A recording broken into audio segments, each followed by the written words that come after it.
Di video sebelumnya kita sudah mempraktekkan bagaimana cara membuat bukti potong untuk pajak PPh pasal 21 di menu eBupot Kortek. Nah, kali ini kita akan lanjutkan pembahasannya, yaitu kita akan mempraktekkan bagaimana cara membuat bukti potong untuk pajak PPh pasal 23-nya. Simak terus. Halo Bapak, adakah di Cibol mana caranya versi? Ya, kita inputan yang benar dalam keadaan lalu Jaljol TV. Halo Bapak Ibu, sahabat Jaljol TV dimanapun Anda berada, semoga Anda semua selalu dalam keadaan sehat walafiat. Ya, di video kali ini kita akan membahas bagaimana cara membuat bukti potong untuk pajak PPh pasal 23 di menu eBupot Kortek. Adapun cara membuat bukti potong PPh pasal 23 sama seperti PPh 21 tadi.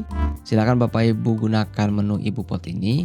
Tapi pastikan dulu akun yang kita gunakan adalah impersonating usernya ya. Pastikan ini tidak berubah ke akun personal. Oke, mari kita klik eBupotnya. Untuk membuat bukti potong PPh pasal 23, menu eBupot yang kita pilih adalah menu yang ini Bapak Ibu. Menu BPPU. Nah, silakan pilih yang ini. Nah, kemudian silakan Bapak Ibu klik tombol Create eBupot BPU ini untuk mulai pembuatan bukti potong PPh 23-nya. Silakan klik di sini. Oke. Sebagai contoh, di sini kita akan membuat bukti potong PPh pasal 23 atas transaksi pengadaan makanan catering untuk kegiatan rapat di sekolah ya. Mari kita isi keterangannya mulai dari masa pajaknya. Kita tinggal klik di sini, lalu pilih masa pajaknya. Umpamanya transaksinya terjadi di bulan Februari. Lalu pada bagian NPWP, silakan Bapak Ibu masukkan nik penyedianya atau nik pedagangnya ya, nik rekanannya. Kita masukkan, klik di sembarang atau tekan tombol tab untuk memindahkan kursornya. Nah, jika muncul tampilan seperti ini, yaitu konfirmasi, TIN sekian-sekian saat ini belum terdaftar dalam sistem.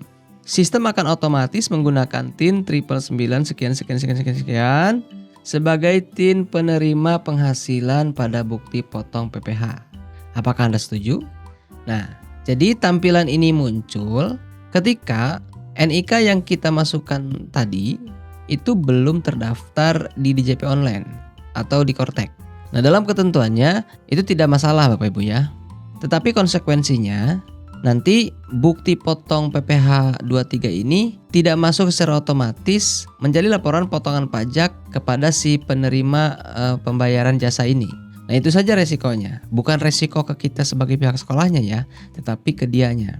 Tetapi seandainya nicknya sudah terdaftar, maka bukti potongan yang kita inputkan ini setelah diterbitkan nanti itu secara otomatis akan masuk juga ke dalam akun pajak yang bersangkutan. Seperti itu kurang lebih ya. Oke, kita lanjutkan. Di sini kita contohkan pilih saja tombol ya. Kemudian akan muncul keterangannya seperti ini. Penerima penghasilan, tanda pagar, nomor NIK yang bersangkutan. Selanjutnya kita lengkapi lagi keterangan di bawahnya. Nah, kita pilih, klik. Kita lengkapi keterangan pajak penghasilannya, mulai dari fasilitas pajak yang dimiliki oleh penerima penghasilan. Kita pilih di sini, kita pilih tanpa fasilitas. Lalu pada bagian nama objeknya, kita klik di sini. Karena ini merupakan bukti potongan PPh pasal 23 atas pengadaan konsumsi catering, maka nama objek pajaknya silakan Bapak Ibu cari dengan kata kunci tata boga. Nah, atau jasa catering. Lengkapnya jasa catering atau tata boga ya, kita pilih ini. Nah, di bagian bawah akan terisi secara otomatis mulai dari jenis pajaknya pasal 23, kode objek pajaknya maupun sifat pajak penghasilannya. Kita gulirkan ke bawah biar lebih jelas. Setelah itu mari kita inputkan nominal DPP-nya atau dasar pengenaan pajaknya. Nah, untuk PPh 23 ini, DPP-nya merupakan nilai brutonya ya, atau nominal pembayaran yang dibayarkan kepada yang bersangkutan. Misalnya pengadaan makanan berupa catering tersebut jumlahnya sebesar 455.000. Silakan Bapak Ibu ketikkan di sini 455.000. Maka selanjutnya tarifnya akan muncul secara otomatis dan juga pajak penghasilannya. Tarifnya 2%, pajaknya sebesar Rp9.100. Begitupun dengan KP-nya akan muncul secara otomatis, yaitu 411124/100. Selanjutnya mari kita lengkapi pada bagian dokumen referensinya.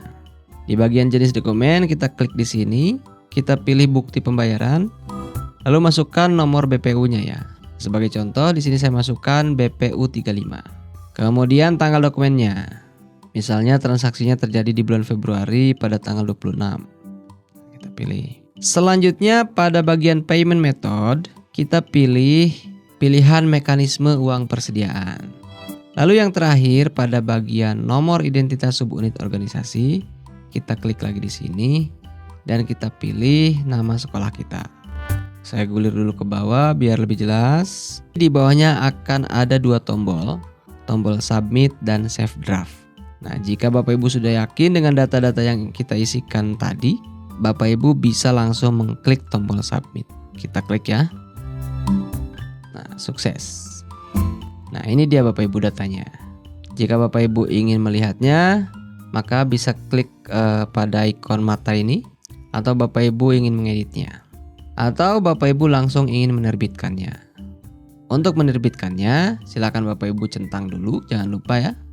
Lalu silakan Bapak Ibu klik tombol berwarna hijau ini, yaitu tombol terbitkan. Nah, silakan Bapak Ibu klik tombol terbitkan. Nah, maka akan muncul form seperti ini, yaitu form penandatanganan dokumennya dulu.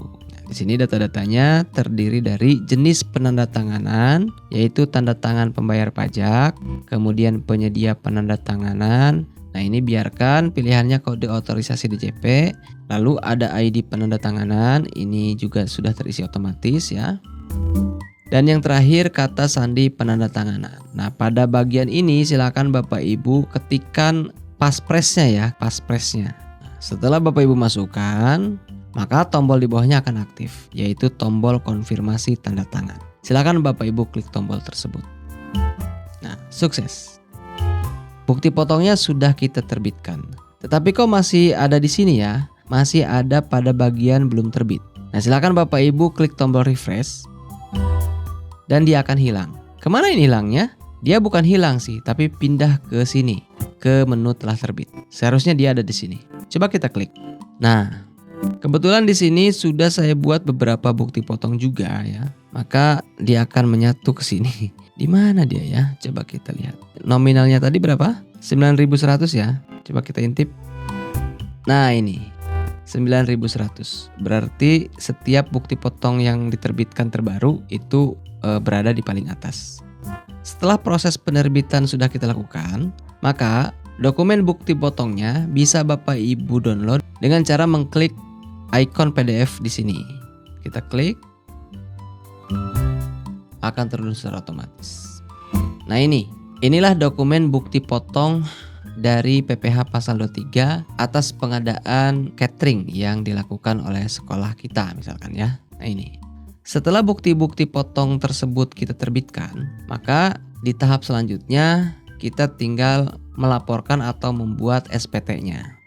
Nah, karena tahapan pelaporan SPT di kami bukan wewenang sekolah, melainkan dinas, kami tinggal melaporkan dokumen ini kepada pihak dinas bahwa kami telah membuat bukti potong atas pajak ini. Nanti pihak dinas yang akan menindaklanjut SPT-nya. Oke, pembuatan bukti potong PPh 21 sudah, PPh 23 sudah. Lalu bagaimana dengan PPN? Bagaimana cara membuat bukti potongnya? Nah, untuk bukti potong PPN itu menunya berbeda Bapak Ibu. Bukan di EBUPOT, tetapi di e-faktur. Silakan Bapak Ibu klik di sini. Nah, tampilannya akan seperti ini. Di menu e-faktur ini, kita sebagai pihak sekolah tidak akan bisa memasukkan data apapun begitu ya. Baik itu di menu pajak keluaran maupun pajak masukan ataupun di menu-menu yang lain. Yang bisa kita lakukan hanyalah mengekspor data di sini ke dalam bentuk CSV atau Excel atau PDF. Kenapa kita tidak bisa menginputkan fakturnya di sini? Sebab menu e-faktur ini diperuntukkan untuk PPN yang bukti pemotongan pajaknya itu dilakukan bukan oleh sekolah, melainkan dilakukan oleh penyedia atau tokonya. Jadi si tokonya lah yang berkewajiban untuk menginputkan e-faktur ini pada akun badan usahanya. Jika sudah diinputkan, nah maka bukti potong yang mereka masukkan akan muncul juga di sini secara otomatis di akun Kortek sekolah kita begitu. Secara sederhananya seperti itu.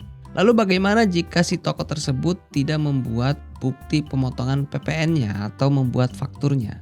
Ya memang Bapak Ibu, penyedia atau toko-toko yang memang bisa membuat faktur atau bukti potong PPN itu adalah toko atau penyedia yang statusnya itu PKP atau pengusaha kena pajak.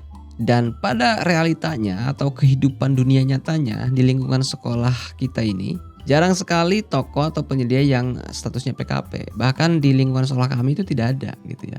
Jadi semua transaksi pembelanjaan baik barang maupun jasa yang kami lakukan di sini ya hanya dengan toko atau penyedia non PKP. Makanya setiap PPN atas pembelanjaan yang dilakukan itu semuanya tidak ada fakturnya, faktur pajaknya. Kecuali melalui Siplah ya. Maka sangat direkomendasikan belanjalah melalui Siplah karena pajaknya sudah diurus oleh Siplah langsung. Nah, lalu bagaimana jika seperti ini kasusnya, tidak ada bukti potongnya, tidak ada fakturnya? Nah, untuk sementara ini Kortek sudah menyediakan solusinya, yaitu pembuatan billing secara mandiri. Sebagaimana yang sudah kita bahas di video sebelumnya. Yang mana KAP dan KJS-nya di sana kita pilih yang sifatnya tanggung jawab renteng itu ya. Maka sementara kita tidak usah atau tidak perlu membuat bukti potongnya. Dan yang terakhir yang perlu Bapak Ibu ketahui, semua pembahasan, semua tata cara di sini bisa sewaktu-waktu berubah seiring dengan perkembangan sistem Kortek maupun perubahan kebijakan atas perpajakannya itu sendiri. Nah, seperti itu Bapak Ibu ya. Nah itu Bapak Ibu ya, itulah cara atau langkah-langkah pembuatan atau penginputan bukti potong di Kortek melalui menu eBupot. Semoga pembahasannya dapat sedikit memberikan gambaran. Jika masih terdapat hal-hal yang kurang jelas atau yang keliru di sepanjang pembahasan tadi, mari kita diskusikan di kolom komentar video ini. Terima kasih sudah menyimak videonya sampai selesai. Kita akan jumpa lagi di pembahasan selanjutnya. Dadah.